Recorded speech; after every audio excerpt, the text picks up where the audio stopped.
As previsións cumpríronse, recolléronse máis de 150 litros dentro da área que estivo en alerta vermella por chuvia, en concreto onde máis choveu foi en Forcarei, onde levan xa 173 litros por metro cadrado. Ollo, porque o segundo concello onde se recollía máis auga era en Santa Comba, que non estaba na zona de máxima alerta, non houbo grandes problemas, pero houbo veciños que pasaban a noite en vela pendentes das enchentes do Tambre e do Dubra.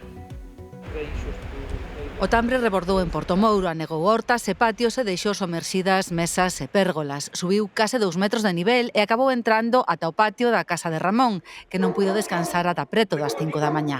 No día de onte, sobre as 4:30 da mañá, chamei personalmente ao 112 para comunicarnos co propio embalse para ver as posibilidades de que puidese aliviar algo máis, pero desde ali xa nos comunicaron que estaban aliviando o máximo que lle permitían os seus protocolos.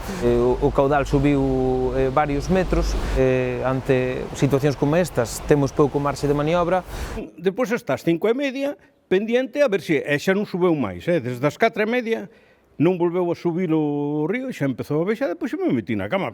Explícanos Ramón que a casa é de mediados do 19, dinos que a peor inundación foi nos 80 do século pasado, cando tiveron o río 5 días metido na casa por unha avaría nas comportas. Botamos con unha agua na casa, pois 5 ou 6 días. Desta vez o maior problema foi que se lle mollou a leña. O Val do Dubra non estaba entre os 16 concellos que onte foron avisados co sistema Esaler, pero acabou acumulando 150 litros metro cadrado.